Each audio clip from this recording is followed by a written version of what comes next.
Hello everyone and welcome back to Norrsken House here in Stockholm and to Nordic Climate Action Week's Day 6. We are very excited to welcome you to one recording of and the second actually Nordic Talks session, and we have some very distinguished guests here with us in Stockholm today. But before we start, I'd like to remind you of the fact that we want you to be active on social media. So please remember that we have a hashtag that's Nordic Climate Action. Use it, comment, and be very active on social media. We are following what you say, and we hope that you say a lot. But without further delay, I will give the word over to Sara Bru, who will be the moderator of this discussion. Sara. Thank you. Welcome to this Nordic Talk, where we will explore if climate change is changing parenthood. And welcome to all three of you. You work in three very different areas, but you all have two important things in common. That's why you're here. We're actually all four of us parents, and we all we all care about acting for a more sustainable world.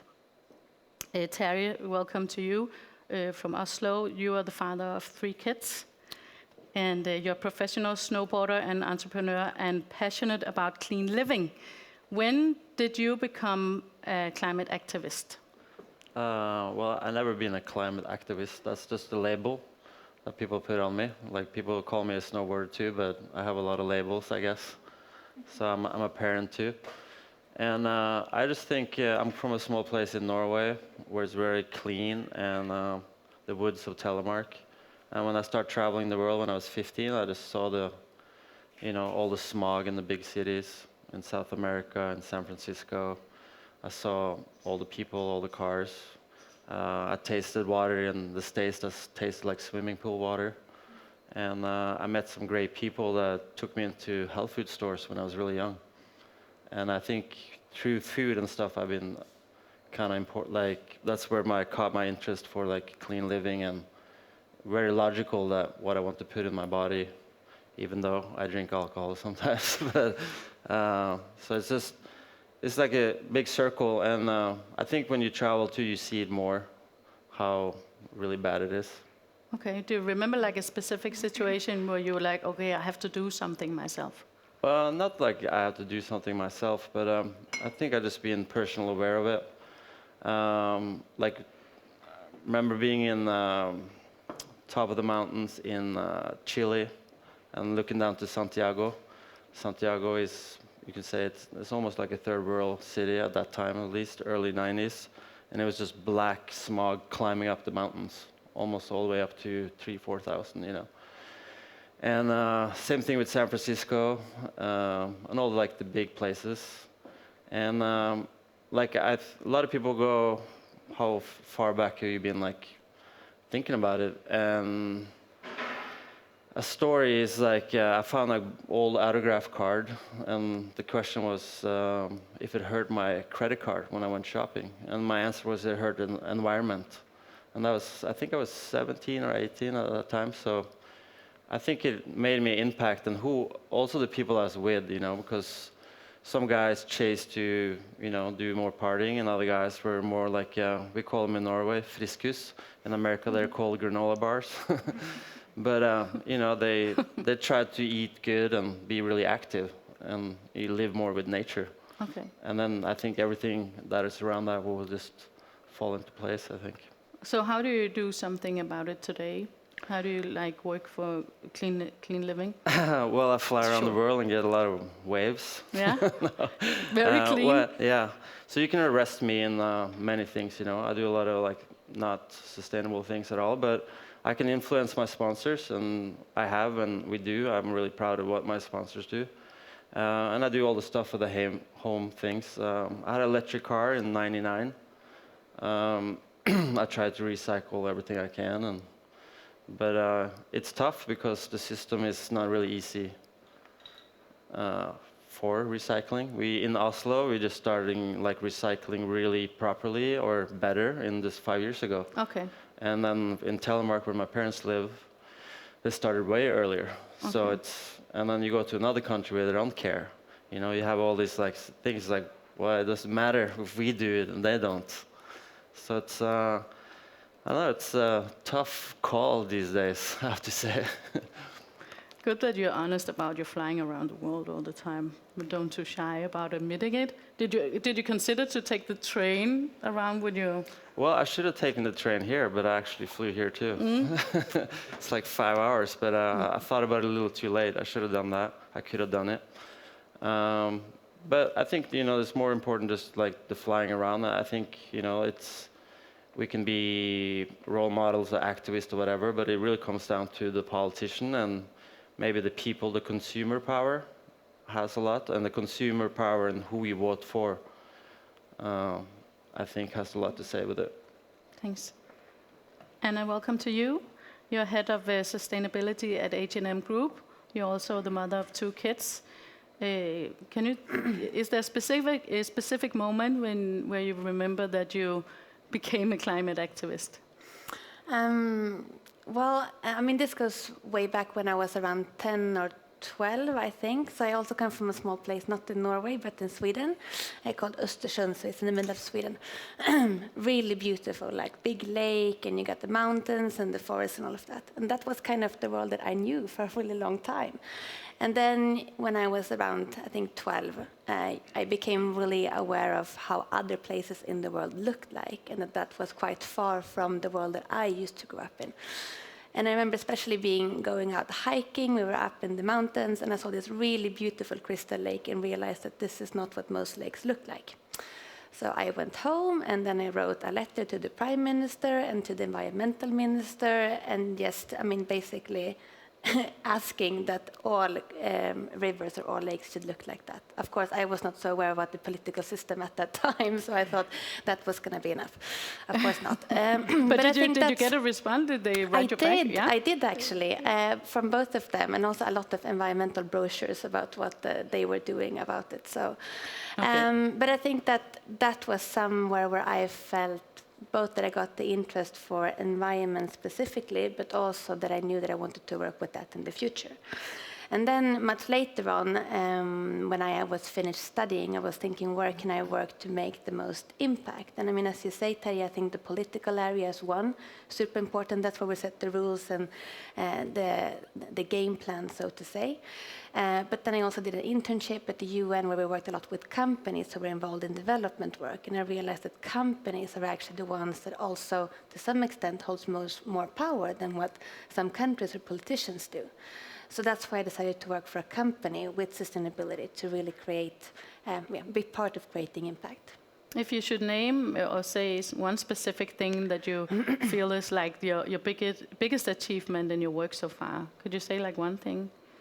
Well, I mean, it is climate. I mean, it's the thing that I wake up and think about every single day. And I think, I mean, looking at the fashion industry, it's one of the dirtiest industries today, representing around, it's the second most dirtiest industry. So we have a huge journey to do. Looking ahead, we know we cannot consume fashion the way we do today. We cannot produce fashion the way we do today either. So the whole system needs to change. And at the foundation of that is, of course, moving to like a more circular economy and all of that. But of course, climate is of essence. And the world needs to be climate neutral by 2050. So we set a goal that we should be climate positive by 2040 in our whole value chain. So that's from the cotton farm all the way to the customer's washing machines. Huge journey. Is it too ambitious? It can't be. I mean, we just have to. I think that's the only way to do it. So, I mean, it is not me setting that goal. It's the whole company, and that, of course, involves the whole industry. But, I mean, looking back, I hope that I can see that as, I mean, talking about kids, this is really what I want to tell my kids that I was part of. Okay. Thank you. Lina, welcome to you too. You're the mother of how many kids? Two of your own. Of my own and 3 bonus. Yeah. 3 bonus kids, and you're one of Sweden's most successful and beloved actresses. And furthermore, you're also a Greenpeace ambassador. When did you realize that you had to take some action? Well, let's say I think this was about 2006 or 7. There was in Tällberg up in Dalarna in Sweden a huge congress. They invited 600 climate scientists. For the first time, they were presenting a report about. I was supposed to read poems together with Thomas Tranströmer, a very famous Swedish poet that still was alive. He was playing the piano with his left hand because he had a stroke, and Barbara Hendricks was singing. We were supposed to entertain with poems and singing during this week, and when they presented this report, 600 climate scientologists from all over the world came to the same conclusion, and they didn't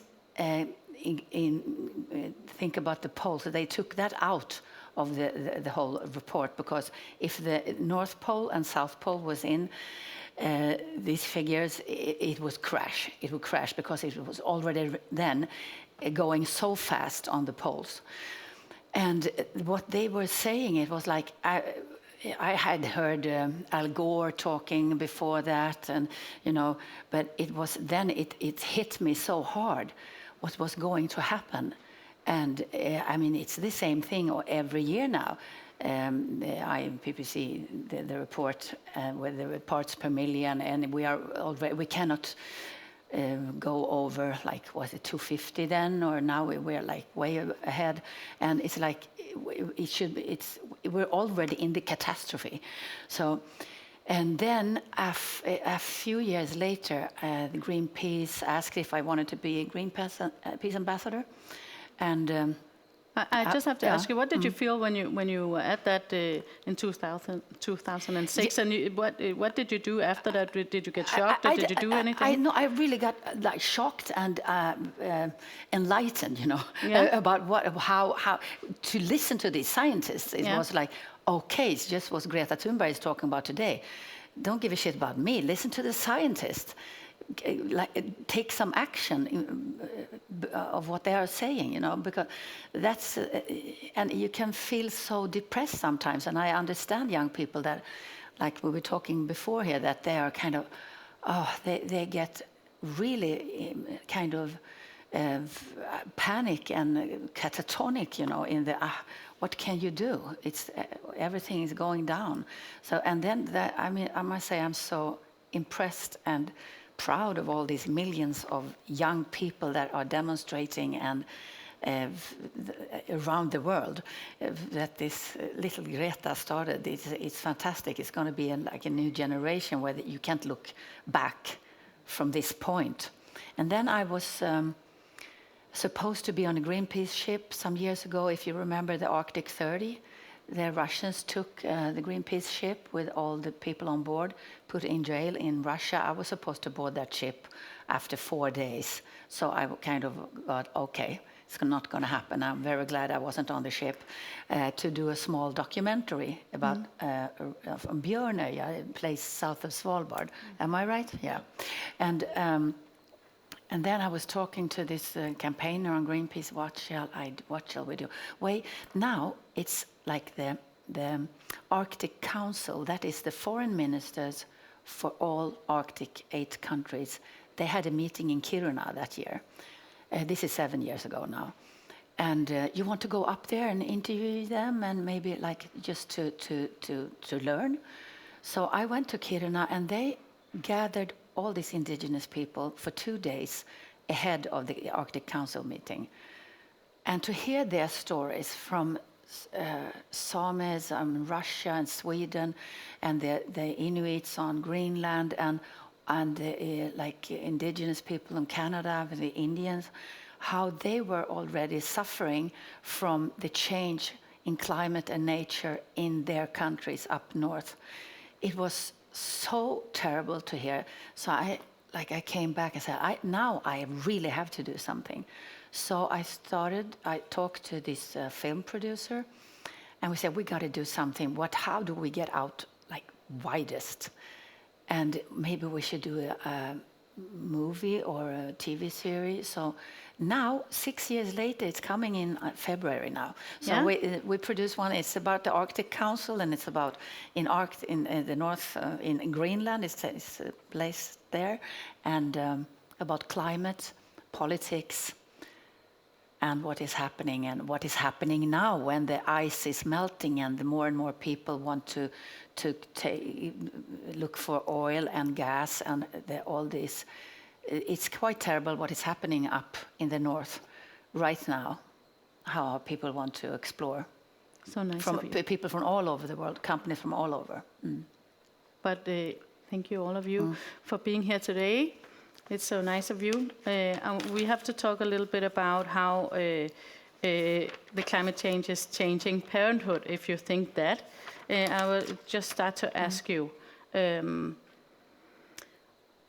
both, of course, in the big picture with Greta and everything, but also in your life. Did any of you experience your kids asking you questions about climate and maybe asking you to take more responsibility than you do? Oh yeah. Yeah? Yeah. Yeah?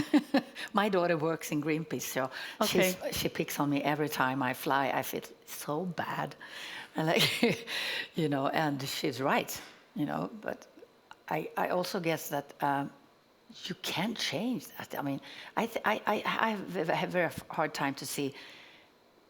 Maybe we have to reverse it and live in a completely different way, which I think we have to do in the long run, but also that mankind, we invent things. I'm sure that we can invent absolutely fossil-free ways to travel around and to, or the globe will be small again and we stay in our small communities. I don't know. Either way. Either way. Yeah. But besides nagging pick on me. pick on you for flying, did she do that her whole life, or is it just now when she works? No, in last Greenpeace? 10 years. Last 10 years, I'd say. Okay.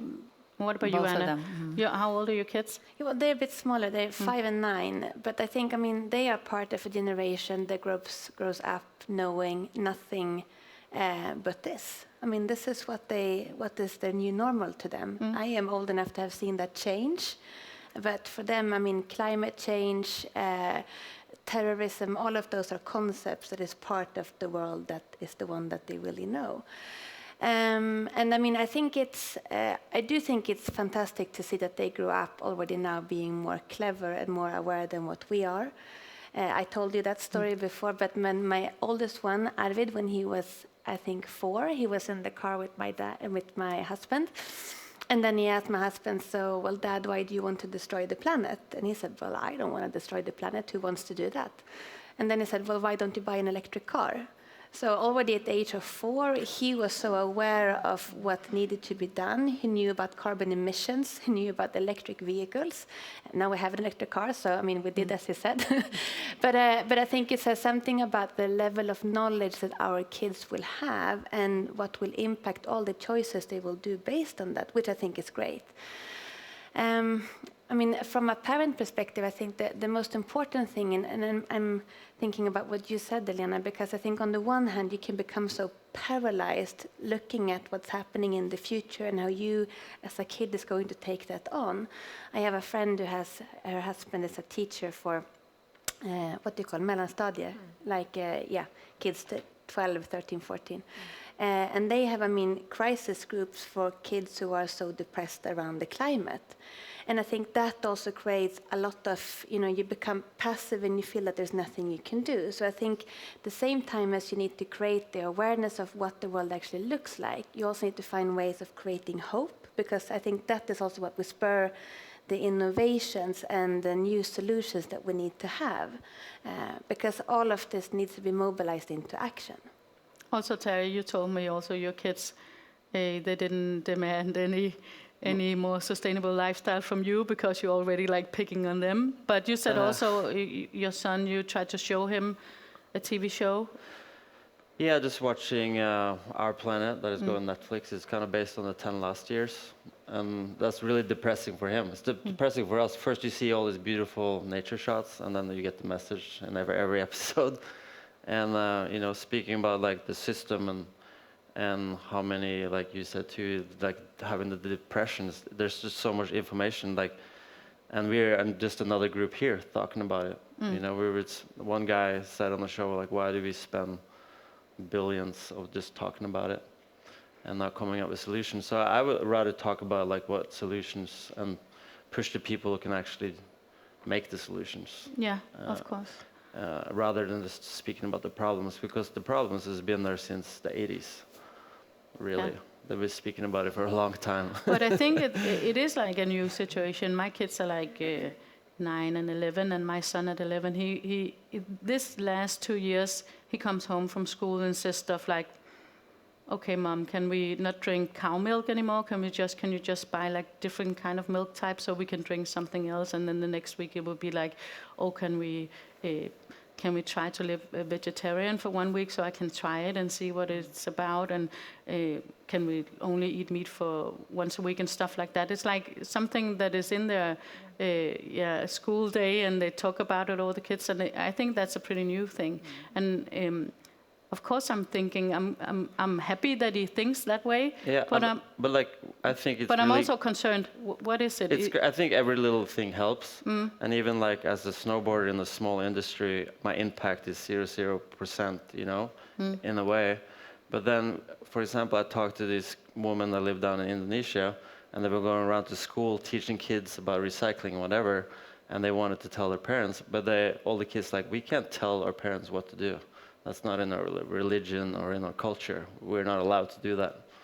So no. So you have all those other problems. Yeah, exactly. Yeah. You have, but I mean, do you experience that there is like a new? How do you feel about the kids are telling you when they telling you to do stuff differently? Is that?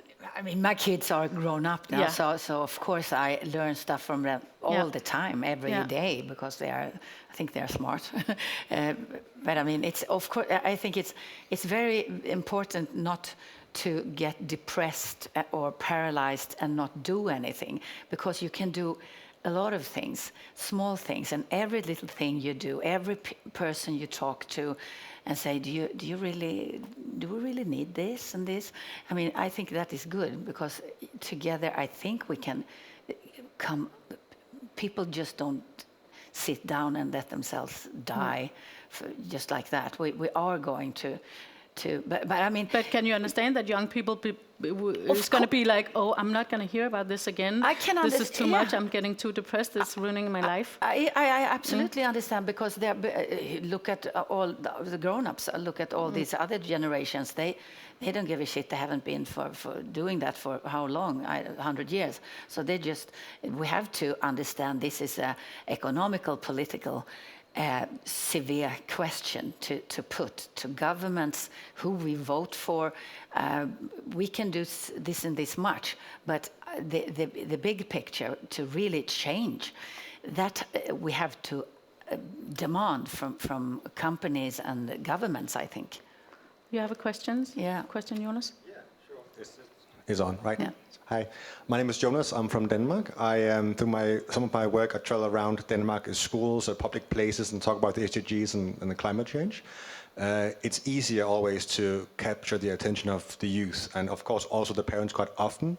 One of the challenges I see is that in schools in the more rural places in Denmark, as you might be able to call them, they are talking about, well, they don't really understand their kids, and they're also a bit angry that, you know, the kids in Copenhagen with their SDG-focused schools and curriculums and all that, they know way more than we do. We can't do anything to help our kids. But of course, the kids, they are just like, well, we know what it's about. We've read about it online or social media or our friends, so we know what it's about. Let's facilitate some change here in our own homes. So to me, it seems more that the gap is more between generations, that is about schools or kids even, or about geography. Do you have any comment on that? What can your generation do to facilitate our will to be ambitious? That's a very good question, I think, because it is our generation and the politicians and the companies, and you can understand the millions of kids that are protesting every week. why don't you do anything? Why don't we do anything?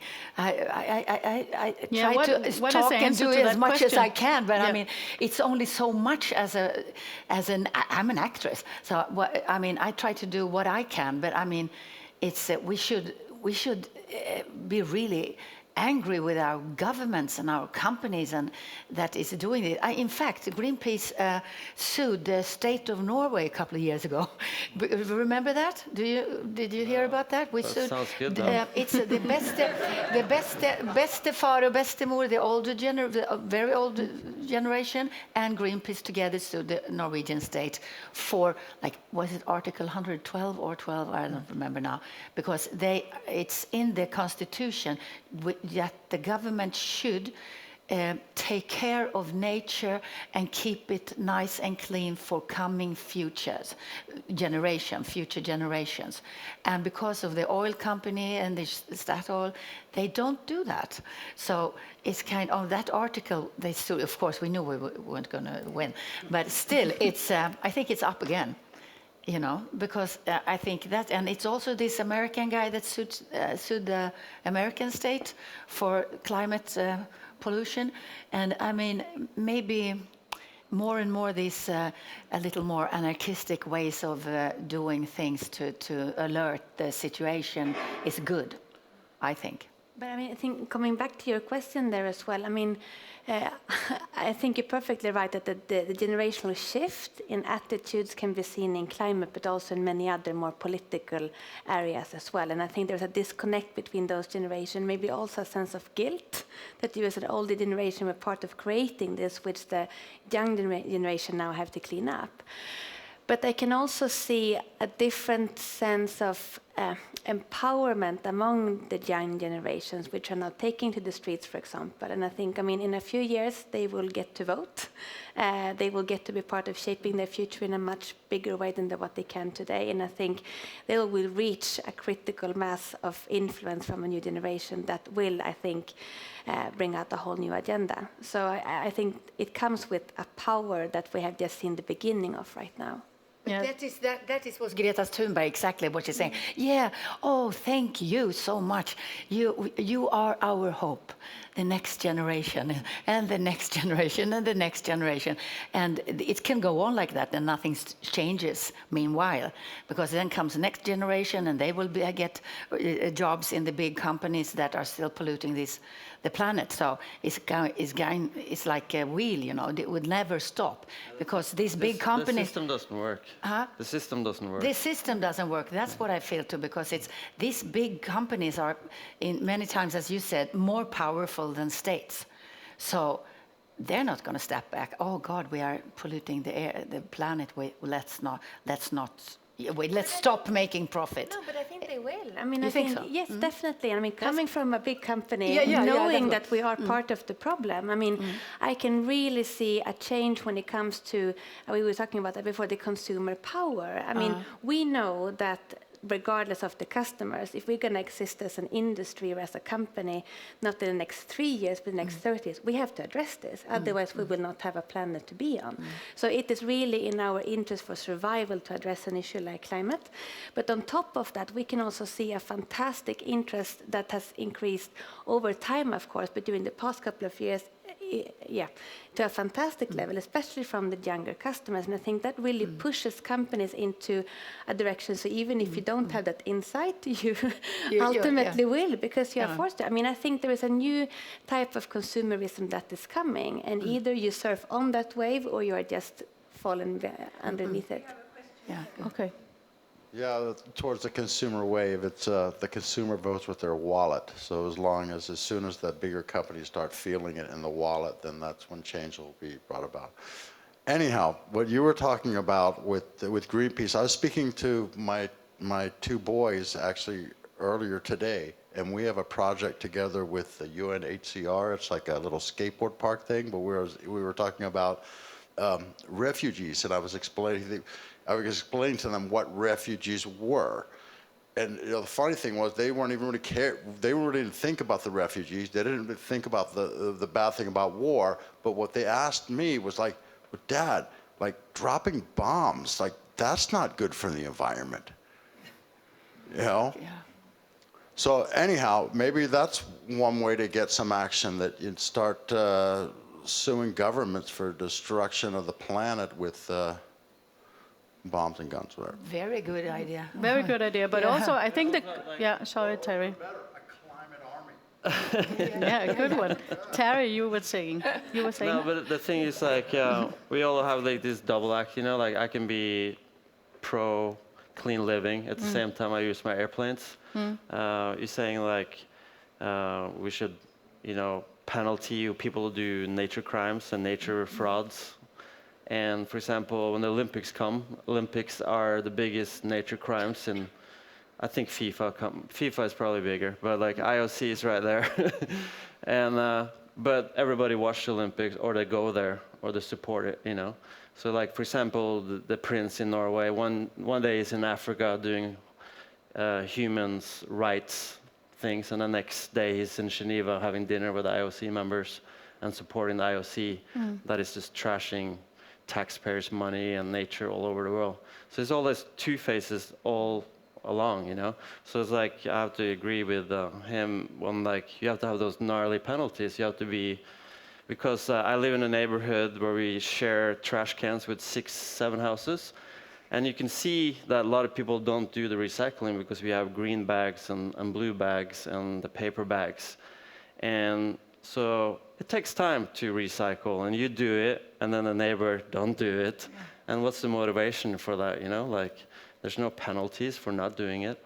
So it's like, you have to be way more hardcore if, like, you can just be, I'll just be negative about the whole system till somebody just, you know, put the hammer down. But do you think it's effective that the kids or the younger generations now, they're doing the school strikes and they're asking all those questions to the parents and the older generation? Do you think that is a good, I mean, is it working? Is it working better than anything else? Sure, it helps, but they need help from the grown-ups because they're making the decisions, you know? You know, but like there is something about that your kids are saying, why didn't you do anything? Yes, why? they're pointing at something, you cannot escape from that. You cannot escape from the questions. But how does it make you act on it? Does it make you act that it is kids pointing at you saying, why have you been doing this all along and didn't do anything? Anna? Well, I mean, from a company perspective, I mean, we've been working with sustainability for 20 years. And I mean, as you said, I mean, this is not a new problem. The climate and also environmental concerns have been there for many, many years. But of course, now seeing an even bigger part of consumers, and especially the younger generation, being so openly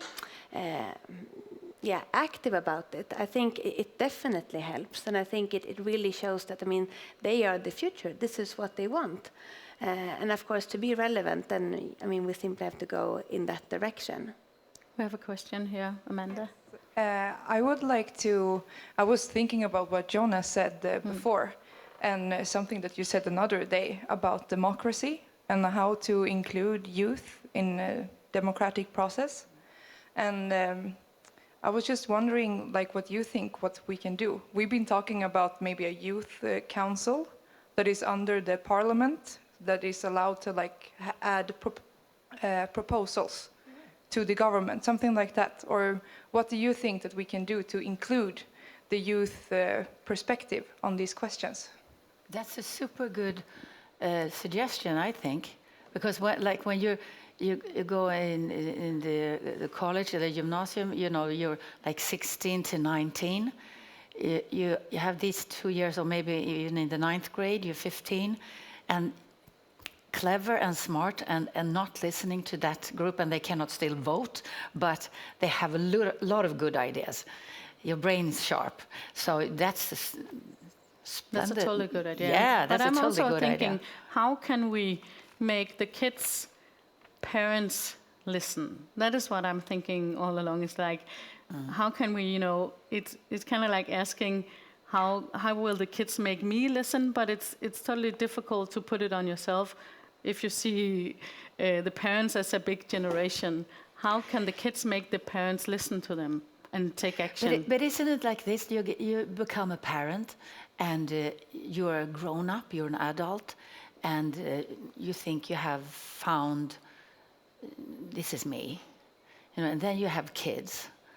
and they are growing up to kind of try to get away from you, because they will, in the end, they will move out around 20, right? So if I don't follow my kids and try, I have to rethink about what parenthood is all the time to be able to have my kids as people I can hang out with when they are grown up. You know, if I don't listen to my children and rethink, maybe just because my mother and grandmother said this, and sometimes you can hear, no, you can't do that. Like it just comes from some DNA, you know. Or do I really think so? I have to rethink what is right and wrong. And of course, I mean, that is, I mean, the most terrible situation now with Brexit. When you talk to young people in England, and there's a generation war, because there's so many of the older generation, they want Brexit, and the young kids that are included in Europe, and they say, what? You're soon going to die. I'm going to live with this. And I mean, they shouldn't be able to vote over some certain age, maybe. They had that suggestion that they should actually lower the voting age for Brexit, or in the recent, which I think would have been fantastic. Because it's ridiculous. They are not going to live with this. It's the young people, and it's also climate. The young people today, they should be able to have their voice heard. But they are through this, but more frequently. So we should exclude old people for, you know, taking any action, and just exclude them. Can I be with a little more time, like at 70? Can we say 70? 70, we can say. We have a question down here.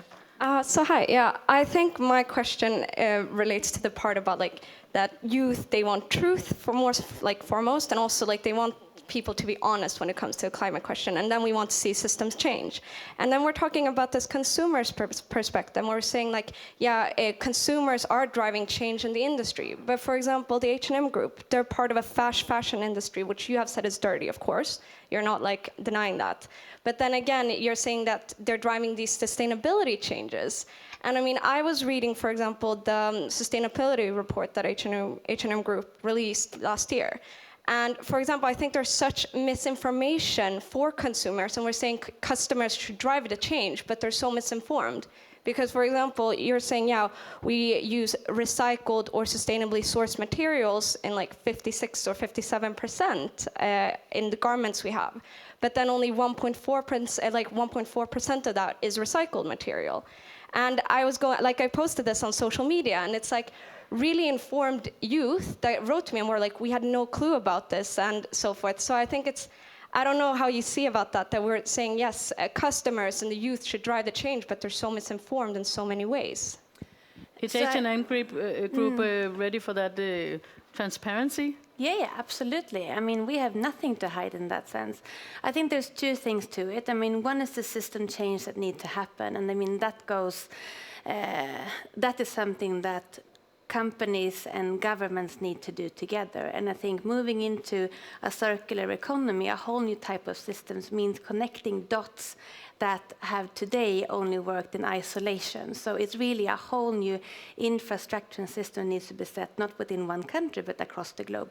That is a massive undertaking that is taking time. The commitment that we have to have only sustainable resource recycled materials by 2030, I mean, that is, it may sound like it's easy, it is super difficult. And when it comes to actually recycled materials today, there are a lot of limitations, which means that we can't get up to a bigger share than where we are today, because there's not technology available. But give it a few years, a lot of the things that we are seeing now on lab scale and on pilot scale, we'll be able to grow bigger. And then we can, of course, mainstream recycled materials to a much larger extent.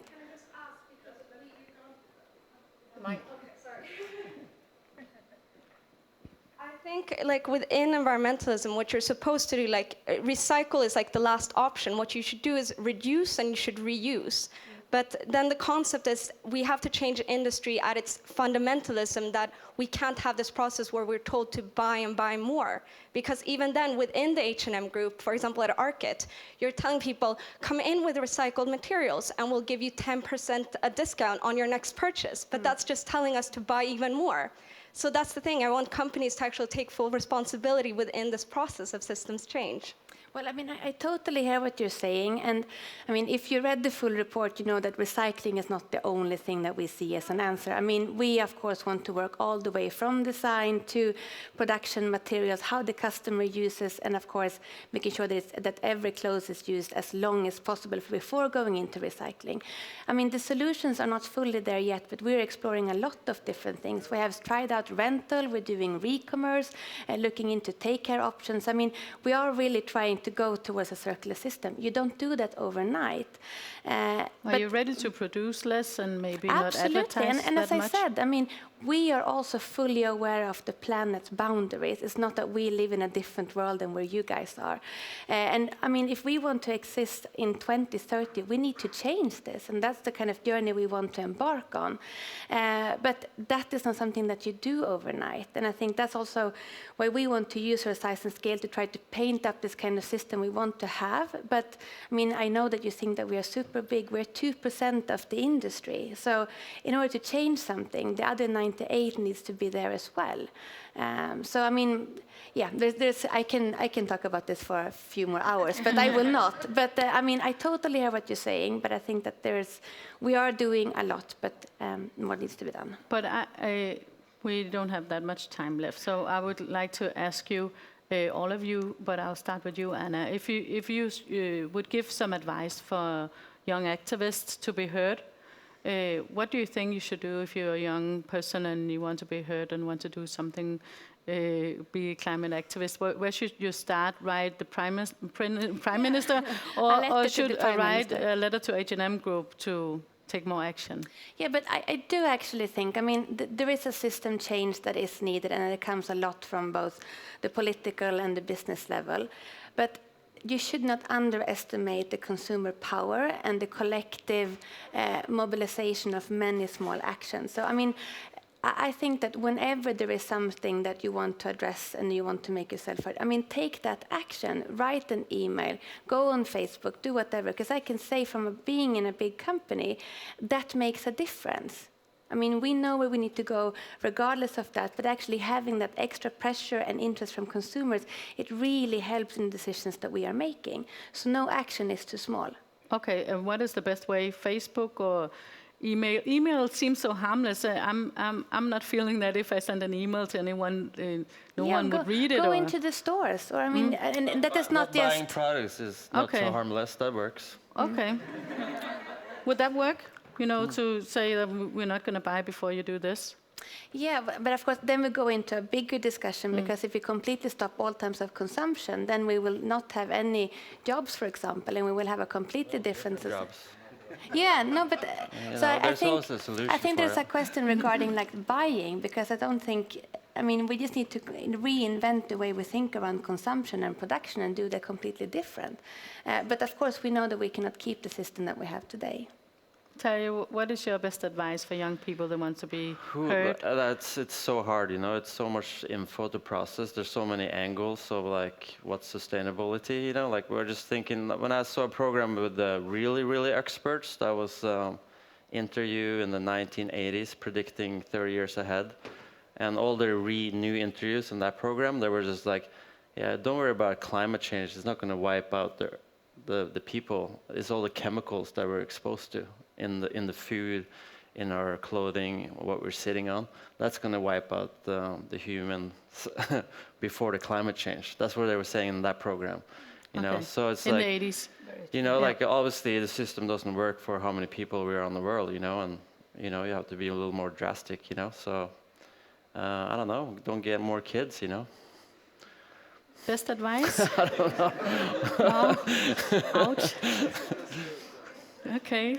Parenthood. Okay. Yeah. I'm just going to also ask Lina this. Lina, what is your best advice for young people if they want to be heard? Yeah. Or do something? I mean, it's very fun to live, right? I don't think we're going to look at it, the future, as we're going down, we're going to all die in a couple of generations and that's over, so don't care. I think that my advice is to check the source of information, because today it's very hard. It's like this climate change is like some kind of opinion. it's not an opinion what's happening, it's facts. But I mean, and so many people are misled by with lies. So the thing to get yourself aware, get yourself awareness and see who's talking and why. I think we have a question from behind first. I'm sorry. No, actually, we don't. We don't have. Okay. He has here. Okay, you have one. Okay, no. Last one. Well, I think a big part of the problem is all these climate deniers. They don't deny it at all. They just think it's too late. And they're going to have their kicks before the whole shit house goes up in flames. So it's more politically correct to just say, no, I don't believe in it, than to actually say, I'm It's too Donald late. Trump, I don't care. Yeah, Thank but you. it's people though that say it's just crap that they don't even believe it. It's a lot of people that says that too. A lot of Yeah. people, they just don't care. Yeah. Thank you all for showing up today, and let's give a big round of applause for our panel today. Thank you so much, Terje, Anna, and Lina. Thank you so much. And I will say that please stay put. We say thank you to you, and we are going to change our panel into the next panel. So thank you very much. Thank you. Tack. And I will try to remind those of you who follow us here that please, social media, react, comment, say things, do things, and Nordic Climate Action is the hashtag that you're supposed to use. And also I want to remind you about who is behind all of this. Actually, the Nordic Climate Weeks is a project brought to you by the Nordic Council of Ministers. We are here in Stockholm and we are in Madrid during 2 whole weeks. This is day 6 of the two weeks, and we will be here as long as the COP conference goes on in Madrid. And we follow the conference very closely by daily briefings from Madrid. You have the opportunity to ask questions if you want to and if you are interested, and we will give you all the answers that we can. This week it has been mostly about people who are not in power themselves. Next week, as you know, at the conference, ministers from governments all over the world will be in place in Madrid, and they will give you answers for all the questions that you can think of on our stage in Madrid. Right now we are about to change the scenery a little bit here, or not the scenery, but the people on the scene. We will get a new panel in place. We have 5 young key listeners who for 1 week have been listening to what we say and following all the discussions. And very shortly we'll hear what they think about what has been done and said so far during this week. And we just let them enter the scene here. Here they come, all of them. 5 young people who sit down in front of you and start very briefly. Her bare sid, jeg står bare. You will start talking as soon as everybody is ready. Sara is ready. So I'm saying once again, the floor is yours. Thank you. Thank you. Thank you, all of you, 5. I will just make people sit down and walk. Okay, let's just start. We are the first generation to feel the sting of climate change, and we are the last generation that can do something about it. This is what President Obama tweeted in 2014, and this is a very famous tweet, and maybe, even more true now. Welcome to this Nordic Talk. We have gathered here a special group of people to give you an honest review of the prospects of the COP25 climate negotiations in Madrid. That is you 5 guys. Welcome. Let's give them a big applause for showing up today. Thank you. Let's start from one end. Amanda, welcome to you. Would you please introduce yourself and also tell me the specific moment that made you a climate activist? Yes. So it's it Yeah. sounds perfect. So my name is Amanda Bonica. I'm 26 years old, and I work as a quality and environmental leader in the construction industry. I think the moment I really sparked my climate activism was Overshoot Day in 2006. And I don't know if you heard about Overshoot Day, everyone, but it's you can kind of see it as a budget for the whole year, but your money runs out in July. And the rest of the year, you need to borrow money from your family, your friends, and all the future generations. And that's exactly how it works, but with the natural resources. Thank you. Alex, Yeah. welcome to you. Would you also introduce yourself and tell me the specific moment when you became a climate activist? Sure. That's amazing. Actually, sitting here. I must say that I'm Alex. Come from Norway. I'm from Denmark as well. Denmark never seen such a representation here in Stockholm. And actually, I got involved because of my family. So yeah, it's been sort of knowledge that actually been provided by my father and grandfather, and both actually been into the environmental technologies. So it's sort of my ambience and surroundings that actually provide me with inspiration and motivation to work for this field of studies. Yeah, I'm back in Norway, coming to the political life, contributing to the work of the Green Party, and got involved in the many international projects all around Europe within the Green family. Apart from that, here I represent the Nordic Youth Council, where I also got involved through the quote they actually distributed for the Greens of Nordics. Yeah, amazing to be here. Do you remember like a specific moment, even though you said your dad and your granddad inspired you, is there a specific moment you remember where you really thought, okay, I also have to do something? Well, actually, I think this is something that's been accumulating over the quite few years. And then it's, there is nothing like particular actually that struck a dump into my heart, but it's like rather maybe being mature and like realizing the crucial effect and like outcomes of the political activities all around the world. I just I just woke up. So it was a bit like sort of awakening with respect to the knowledge that I gained, as I said previously. Okay, thank you. Welcome to you too. Jonas, welcome to you. Would you also introduce yourself and tell us when did you spark? Hello, everybody. My name is Jonas. I'm from Denmark, and I'm a chairman of Regeneration 2030.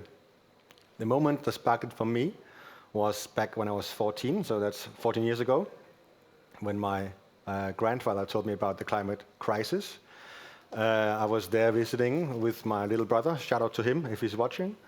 And basically I was watching down the beach with my grandfather, and he told me about climate change, or the climate crisis, as it's supposed to be called if you are proper. And he basically said all the emergencies and all the terrible possible happenings that could be to our world. And he's basically said, yeah, so I mean, Denmark could be underwater in so many years, and the same with Netherlands, and the migrants will come because of the climate crisis, and we don't have food enough, and also the temperature's gonna change, and the pole's gonna melt. It's terrible. And I said, wow, okay, that's a story. Yeah, let's go eat some lunch, right? So that was the whole kick of it. And since then, I was one of the few lucky ones that was sparked by this, and it gave me a kick and a sense of purpose at a quite young age. Currently in Denmark, we have a lot of youth being hit with climate angst, and they are actually homesick from school because they are fearful of the future. That's because, well, it's evolving, and it is the continuous story of terrible consequences with no possible solutions around the corner. So I guess, it's a way to react. And to everybody young in the audience and in Madrid and watching back home, there's, of course there's hope, but the power of youth is so magnificent, you have no idea. So please join us. Good, thank you. Jonah, welcome to you too. Would you also introduce yourself and let us know when you became a climate activist? Thank you. Yes, my name is Yana. I'm the Student Council President of the University of Iceland. And my story is a bit different. I knew about the climate crisis and global warming in school, but it was stated as a fact. It was stated as something that is about to happen and it will happen, and thank you very much, goodbye. So that was the way I was introduced to it at the beginning. But then once I became older and more aware, I realized there's something to be done about it. And in university, actually, through my peers, I got to know a movement within the university that emphasized environmental issues, and I started getting involved with that.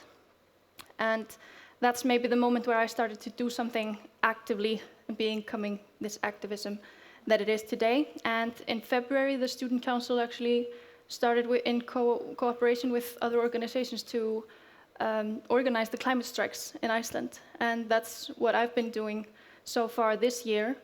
And so it was a gradual awakening for me. And yeah, that's what I'm doing through the Student Council. And we've declared an emergency on the climate crisis, and we're demanding that the government do something as well. So this is the journey that I'm on. Thank you. Welcome to you too also.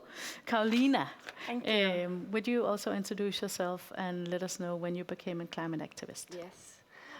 So my name is Karolina Long. I'm 25 years old.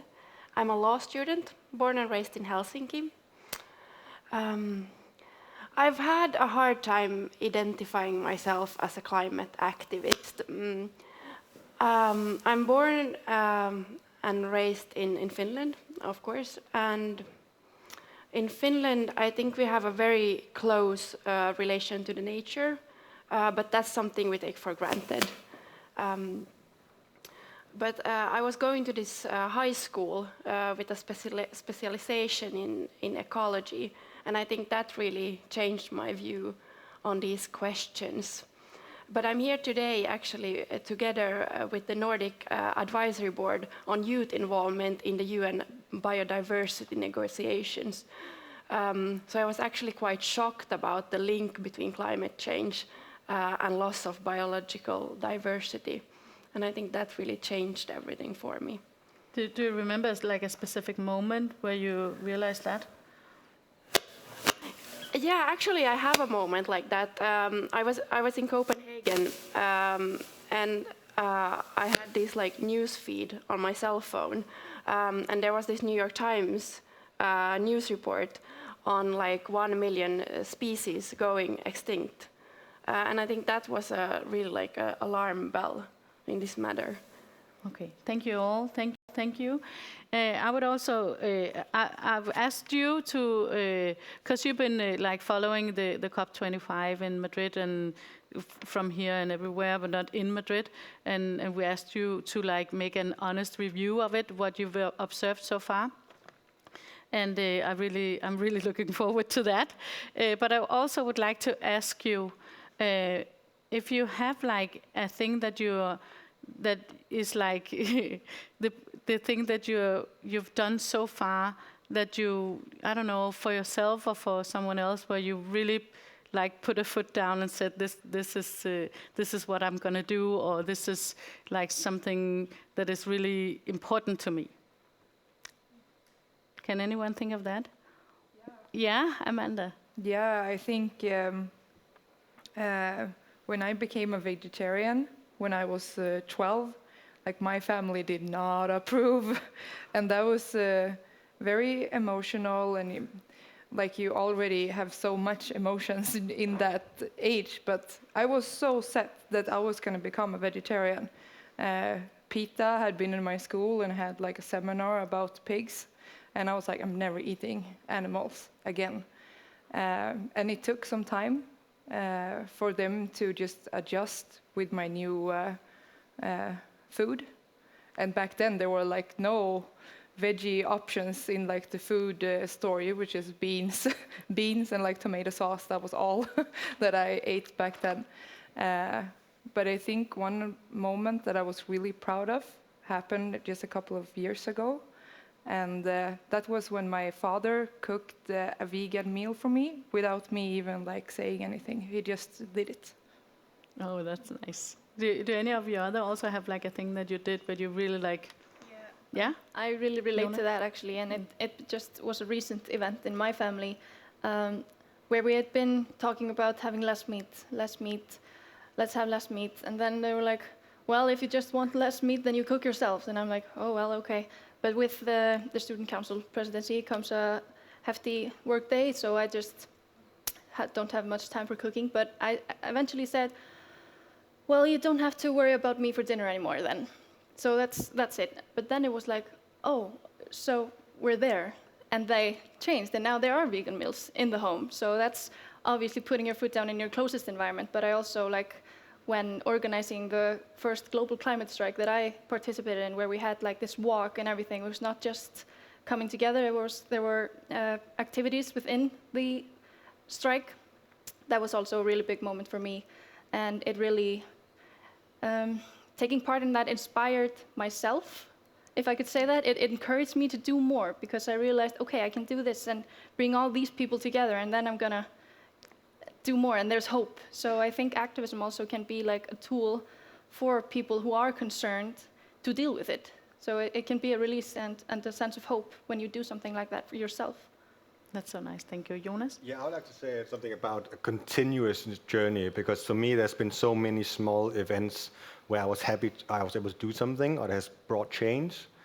Mostly it was derived from a previous feeling of lack of either competence from me or my peers, or above my peers. And then I said, well, I'll do it then. And we just had a panel earlier, I don't know many who watched it, where we had a generation above us, I think it's the polite term, where they talk about how you engage youth. And you're like, well, sure, you only had like 40, 50 years to do so yourself, but now it's fine. So I mean, the power to do, as I said in my introduction, the power to do something as youth is quite magnificent. It's not to be underestimated.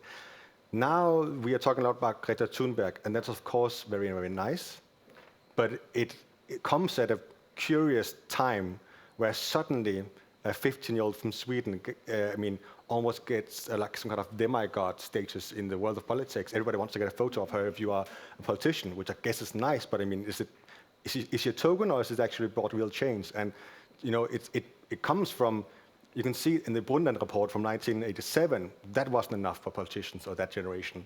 The first COP in 1992 wasn't enough. 1995 COP wasn't enough. The 1997 Kyoto Protocol wasn't enough. Only the EU is still following that protocol. In 2009, catastrophic COP15 in Denmark wasn't enough to okay, maybe we should do this seriously. 2015 Paris Agreement, that's still not enough. 2015 ESG agenda is not enough. Greta Thunberg is enough in 2016. I have my severe doubts that is enough. Tears from a kid, come on. Exactly. Yeah, but it's a powerful tool, right? But I mean, how much is it because of the kid? How much of it is because of what she says?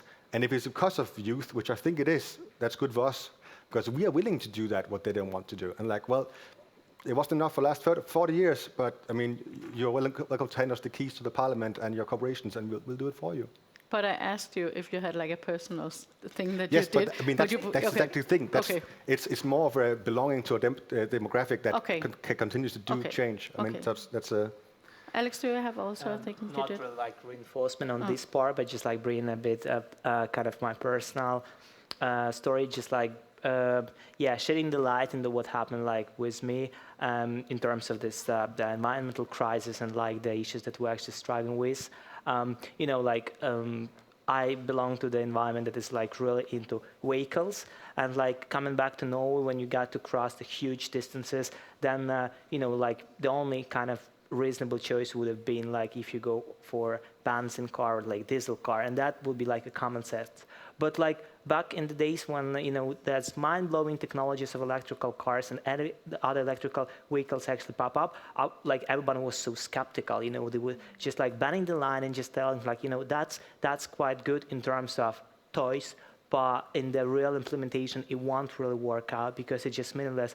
But there is something that really kind of twisted out inside of me, and I would try to really state my family and surroundings that would be the only logical solution. And right now, 2019, Norway is the world's second largest market of electrical vehicles. So it's all real. They say we're actually made of our dreams. So I think we can't really take for granted our countries. And also I think if there is some technology that actually can change the world, You just got to believe in that. And then if you like push and pursue that, who knows, maybe that would be like a golden key to open the door. Karolina, do you have like a special thing that you did where you put your foot down or like made a real concrete statement? I think it's more of like an ongoing process and like keep doing the work and keep up with it. And I think also that youth climate movements give many people a sense of community that they might have lacked before, and that shouldn't be underestimated either in like further motivating people to keep up with the climate work. Thank you. So now we want to hear your honest reviews on the COP25. Who wants to start? Jonas, great. And also, of course, if you have any questions, you just raise your hand and we will pass the mic around, right? Yeah. So the COP25 was a bit like COP24 and COP4 and COP8 and COP15 in the sense that there's been a lot of talk, and we'll see during the months after the COP whether or not that those words bear any weight or any fruit. The main focus so far has been about the Paris Agreement, even though that's 4 years ago. The next week is the most exciting week in the sense that that's where the ministers actually join for the discussion. So the wielders of power to discuss it. Again, we'll see if that bears any fruit, because it's actually only 7 days they're supposed to discuss the solution of the salvation of the entire globe. But I guess we can hope that they will solve it within a week. If not, the debate is continued. But this particular COP has been, basically like the others. And the main thing that I see is that we have a lot of politicians. It's changed every year. We have new world leaders joining every year because of course, elections in domestic countries and all that. So it's a new board every single time. But the continuous discussion is who will be the front runner. Because if you're the front runner, as like the H&M sustainability officer said before, you lose out immediately. Because you have to turn the knobs, you have to turn down your growth a bit, turn up against your sacrifice a bit to be the lead in the environmental department. And it also comes with some sacrifices. So, you need the politicians to be brave and embrace this sacrifice. And I don't see that happening immediately unless we have this more federal solutions, like through the EU or through the States or through some kind of Eastern China, where parts of the world decide, well, we're going to take this burden together, which is what the Nordic can do and what we've been discussed here in Stockholm this week. So it's an interesting dilemma. I don't know, you've talked about it before, but it's more of we need our politicians to remember that their job is secured by our power to vote them in office. We are essentially their bosses, even though we sit here, and we want them to do their job. If not, we'll fire them and find something new. But even the new is continuing the old debate. So I'm somewhat skeptical, but still a bit optimistic. Yeah. Did you have a comment, Karolina? Yeah. Actually, I've been seeing like this evil circle between like international climate negotiations and the climate policies happening in the countries. Because always when you have the national debate, for example, in Finland, we've been debating a lot about having taxes on flights. So in Finland, we say, no, we can't have the tax on flight because we will lose in international competition to other countries. Then the companies will just move to another countries like they do with other taxes. But then on the other hand, then we come to this COP, this huge climate negotiations, and the topic isn't discussed at all, and it's not on the agenda. So it's this evil circle where you don't get anywhere. And I was also watching Antonio Guterres, the Secretary General of the United Nations, in his opening speech, and he was talking about this lack of political will for the COP. And he was speaking about that a week before the ministers even arrived. I don't know, political will is not a force of nature. Political will is something coming from the politicians and from us as the people. So I was a bit surprised about his statement. But what about, Jonas, I just have to ask you, did you expect this to be just another COP? So you didn't expect anything else? You didn't expect Not really. There was a question changes? on Monday where we asked, what are your expectations? And so I'd rather say what my hopes are, because the expectations are actually quite pessimistic. Okay. And that's just based on pure experience. Okay. So yeah, I'm afraid so. But you hoped for what? You I hope hope for? for actual change. I hope for the words they've uttered throughout the years to bear any weight in the end. Our own government in Denmark just passed their climate law yesterday, after being in government for 4 months. So I mean, and now they can discuss in the COP, even though they've been there for a week. I don't know what they've done there for a week because they had no leverage through it. We have no ambitions ourselves. But I mean, so we'll see. It's just it's the same story. So what are you hoping for the next week then? Next week? Yeah. Well, I hope for at least for the Danes, because now they they're high on this new law they're adding. Yeah. So we're hoping that they will actually implement it and ask to join in the EU as well, because throughout the bigger corporations and corporations of political will, we can actually make some severe changes. So I'm hoping that there will be some front runners to say, okay, we have a plan. Actually, we've had a plan since 2015.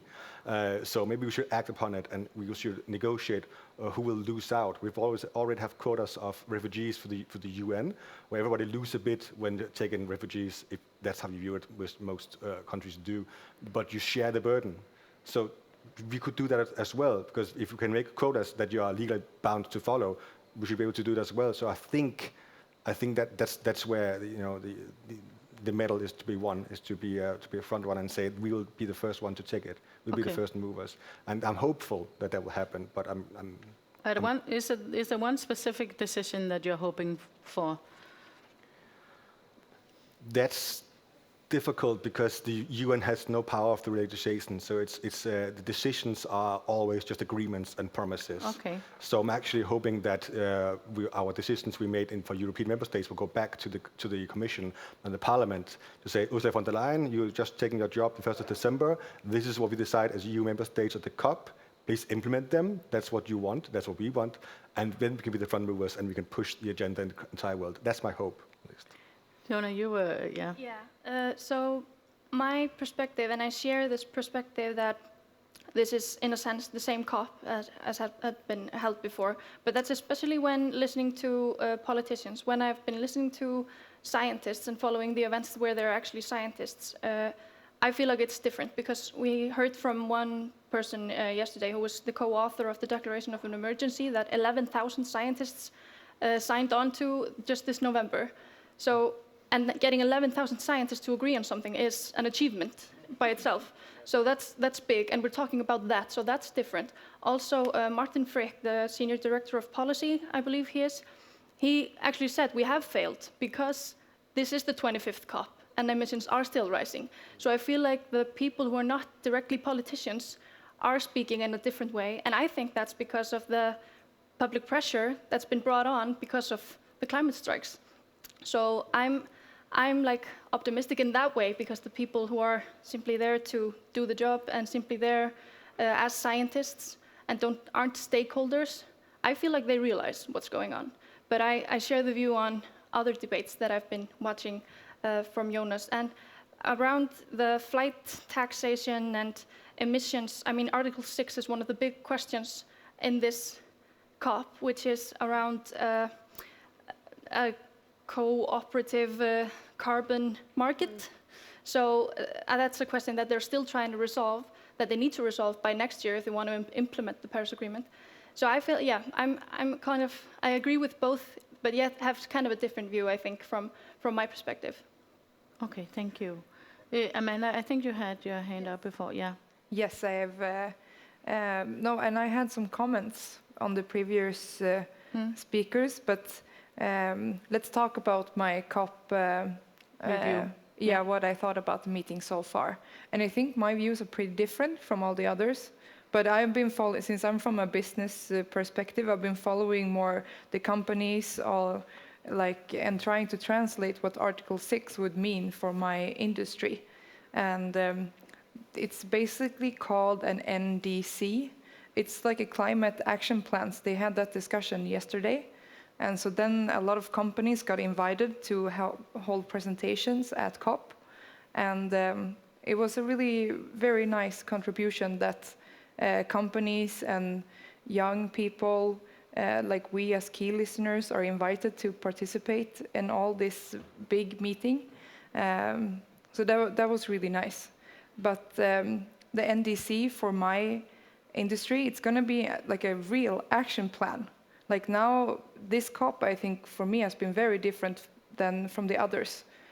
Since the Paris Agreement, we've been planning a lot of how to implement the Paris Agreement. But this is the first COP where we actually try to implement it for real. And like, how are we gonna do this? And we're gonna do it with the action plans. So we have gotten goals for every 6 months, which we must achieve. Like how many machines are we gonna convert to fossil-free? Are we gonna convert to biohydral fluids, like stuff like that? So we have to make a switch now, otherwise there will be huge taxes on our projects.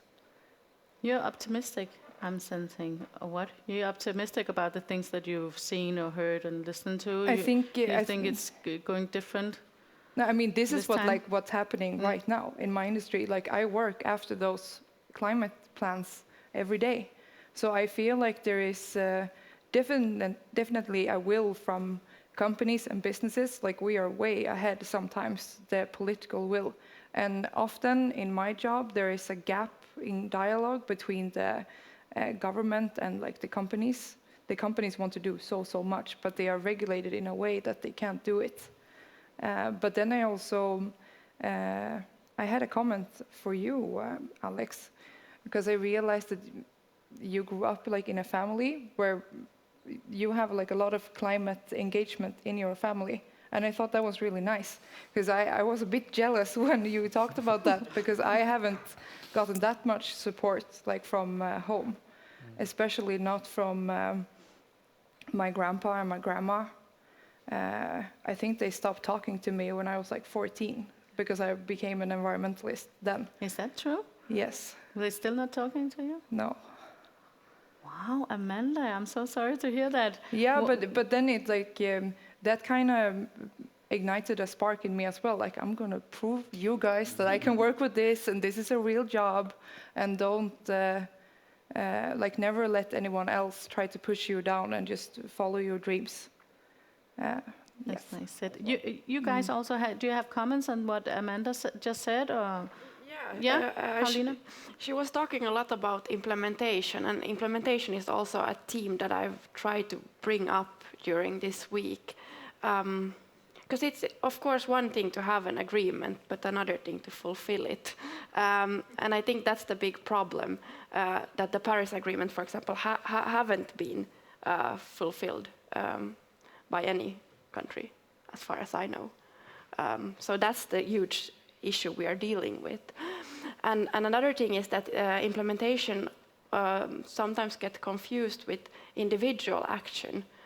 And I was watching Greta Thunberg when she got off the boat in Portugal, and she was talking about her getting off the boat and how ridiculous it was that she was taking a sailboat over the Atlantic Ocean. And I think that's the challenge that we all are facing, that it is almost impossible to live a sustainable lifestyle in the world order we live in today as an individual. Jonah, you also had a comment for Amanda? Yeah, because she was talking about action and how that impacts her and her daily life.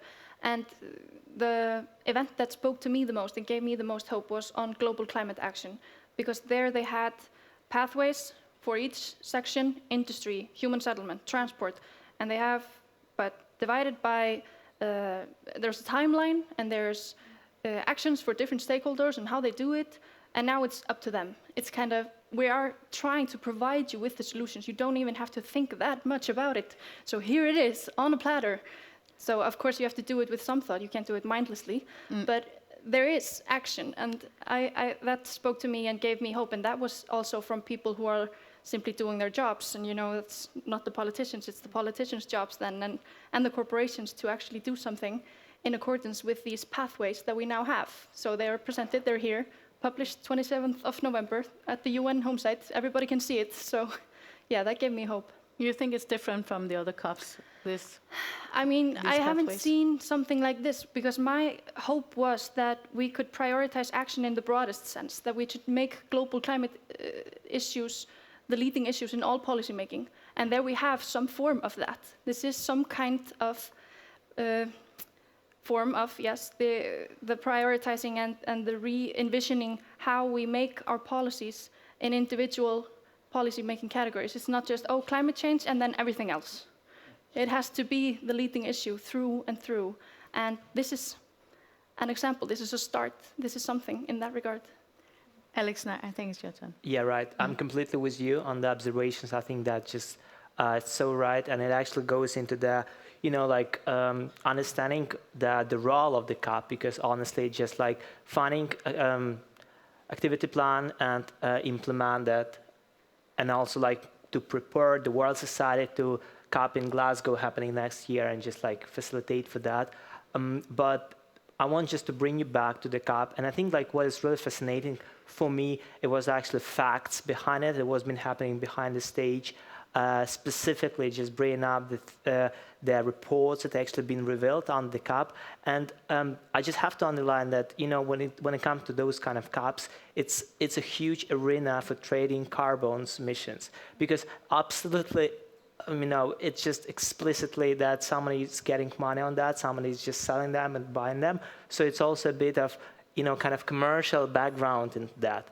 But reports that have been revealed saying that, we got to invest $100 billion just to make something work this year in order to, kind of prepare ourselves and work consistently on achieving a reducing of 1.5 degrees worldwide. But at the same time, there is a gas oil report that's been revealed, and it's stating that Canada, the US, Norway, and Argentina just invested $1.4 trillion in just excavations and developing new stations and sort of just kind of investing in that business. So it's a bit controversial, and we can't really live with that, because if consistency not achieved, we can't really move forward. But besides, there are also like the most vulnerable countries that actually been exposed by the global change and warming, as actually Japan, Germany, like the hugest leaders of the like the ones that actually have industrial potentials. So I feel like next COP needs one more Greta. Said that, Jonas, you also had a comment? Yeah. Do you know the fable about the turtle racing the rabbit, where the rabbit starts, and then the turtle starts after it has walked 1 meter, then the rabbit starts, but when that has walked 1 meter, then the turtle has walked 10 centimeters. So to get to those 10 centimeters, I have to then run 10 centimeters, but then the turtle has run 1 centimeter, so it never catched up, right? It's a tiny bit the same with the climate thing, because then you can talk about action, and it's very, very true. That's actually exactly happening. We are doing a lot of stuff, but it's based on reports and outsides from the last 10 years, and not the current year often. So you can say, well, now we've lowered emissions by 15% through the last 3 years. Sure, but 3 years ago we said we have to reduce them by 25%. So we are, catching up to an agenda we had back in the day. And the climate crisis is fortunately much worse than that. Like, it's much worse than we think. So, but the biggest change is also to back you up, Alex. The biggest change that I see to propel action way, way faster, so we can actually, overtake the turtle, is because of the economic growth potential there is, apparently. Of course, we can't both have the same amount of growth that we had, and we also meet our targets. That's just not possible. So it's like, well, what then do we do? Well, the good thing is there's money in the green movement. We see in both India and China and sub-Saharan countries, they invest in solar energy because it's cheap. It's just more cheap than fossil fuels. So they are doing what we call leapfrogging. This is just skipping technology advancements and going straight to the solar and straight to the wind and straight to the biofuel, whatever it is that is green. What did you call that? Leapfrogging. Leapfrogging. Yeah. Wow. When you skip a technology or an advancement in capital. So they go straight to it, and that's only because of the economy. Of course, some of it is also because of sustainability and environmental protectionism, but it's mainly of economical reasons. So that's a good thing. If we can go green because of the economy, that's good. It's not happening fast enough, but I mean, it's a spark that can kick us in the right direction much faster. But is the COP25 about that? Is that a new thing in this COP? Or? It's always been of a big discussion point. Oh, we want to do this, but then we have to lower our growth in the GDP by like 0.5%, and that's not really what we want, because we also want to overtake our neighbor in the economic field. We want to be in that trade agreement, and we want to be in that trade agreement. And for us to be that, we have to have this amount of growth in our GDP on an annual basis. That's been the biggest, stick in the wheel for all the countries. So when we remove that stick and say, well, you can actually still have that almost, and also follow the agendas, then we are starting to see something that works. So what about this COP? What is the best thing happening on this COP25, in your opinion? Are we saving the planet this time? No. We are saving an increased small percentage of it every single year. Maybe we are saving another 5%, while 6% of it is dying, so we're still in a rush. But the biggest thing, actually, if I have to be a bit positive for once, is that we are talking about the Paris Agreement, about implementation of the agreement. Of course, we can't implement it because it's not a lot of law, it's not a bill, it's not a regulation in that sense. It's an agreement, but people are talking about it still and sticking to it. And that's a positive. So we haven't backpedaled. Well, one country have backpedaled on the Paris Agreement, but I mean, it seems that is actually accepted as the political norm from now on, at least. That's a very positive thing. Alex? Yeah, absolutely. And besides, we don't have to gather 192 countries in order to kind of achieve global solutions. It's basically quite simple. I mean, if they just a camp will be created for Russia, the United States, and China, they can actually resolve. They can actually come up with any kind of environmental friendly solution just on their own. That's the least possible. I mean, places in the world to do it. I mean. Yeah, that's right. So it's basically 80% emissions belong to those global giants, which means just contributing even into putting 50% of emissions on all the other parties will still result in 10% on the global scale. Amanda? Yeah, I wanted to share another tendency that I've seen this COP that I haven't seen before at all. And that's, I hear a lot of companies talking about circular economy in a much broader way than before. Even companies as IKEA, H&M, but also Ragn-Sells, a lot of construction companies. And I think that's so awesome. That's really cool. That even the biggest companies are trying to take responsibility and shift into a more circular economy. For construction and demolition, it's mainly about reusing the materials from the building that we demolish. We don't have to extract sand from our oceans to make concrete. We can just reuse the concrete that we have. Karolina, you had one last comment, and then we'll take a round of good advice for all the listeners and viewers. I was very positive about this event being streamed. So that anyone can participate. I think we should demand more of transparency in the climate negotiations. And I think that's something we haven't talked that much about, the role of the media and also the role of open government. For example, Jonas was saying that he don't even know what the Danish have been. They don't know what they are negotiating. What they base their negotiations on. So I think we should be better to demand more from that point of view. Okay, we don't have that much time, so if you have any questions, just raise your hand now, or else I will ask each one of you to give a good advice if there's some listeners of this podcast or viewers on the streaming they're considering to be more activist. What is your best advice to do? What is the best thing that they can do if, say something to the parents or to the teachers? Or what is the best advice, Karolina? I think the first step is, of course, to get informed on the matter. Because I think the information is so shocking that people will sort of have this urge to act when they read. So where's the best place to get the best information? What should we Google? You can, of course, follow the COP25 online. Anyone can do it. You can also read the speeches online.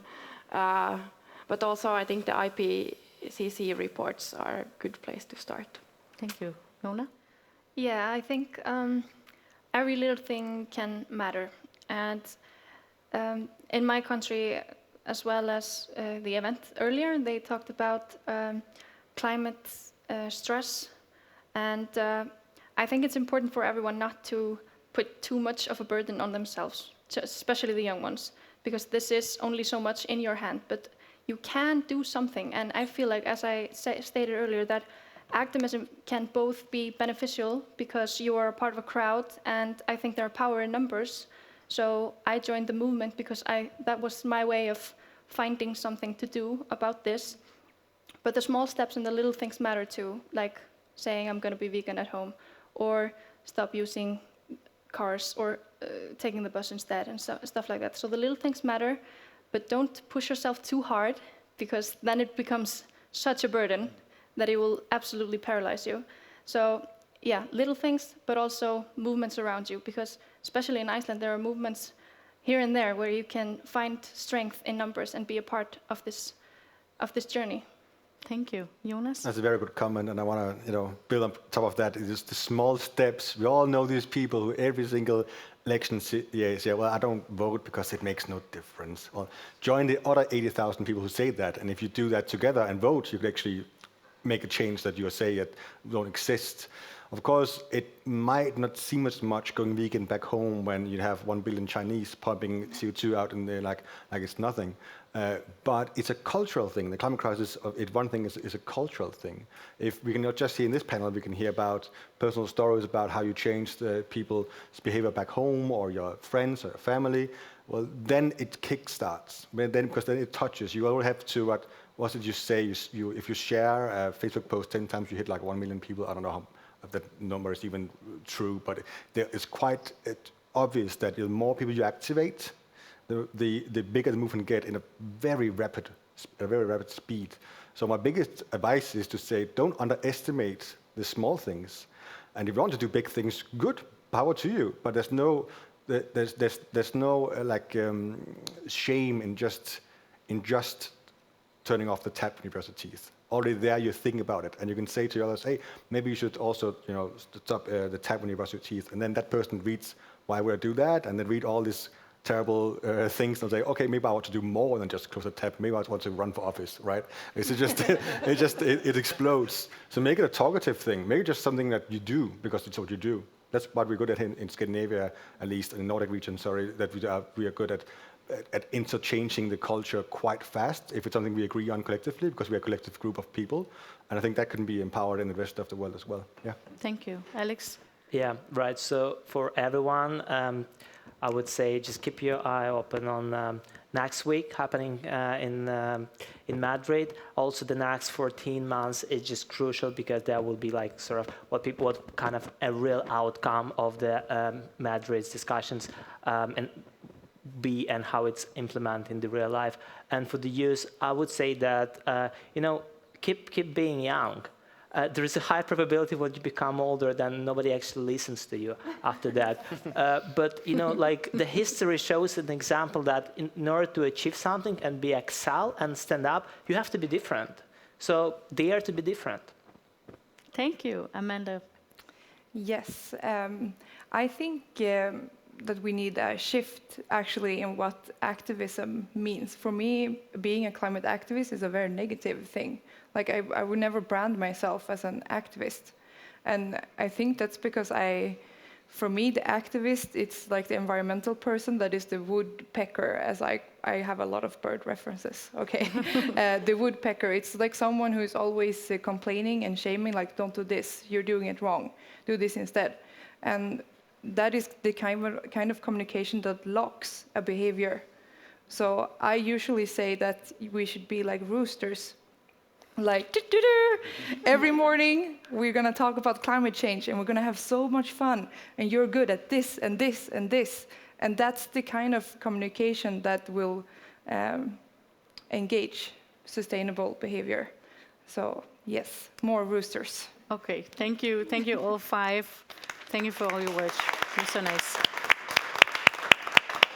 And let me say also thank you to Amanda, Alex, Jonas, Jona, and Karolina, and last but not least to Sara. Thank you very much for being here today and for being so wise. I love that. And to you, I want to say that actually we were very much hoping that 5 cyclists that started from Oslo on Thursday, that they would have been here with us exactly now. They are some 5 kilometers from here now, but which means that they have, it's a 600-kilometer long journey. So they have been cycling very, very fast since Thursday, but they're not here yet.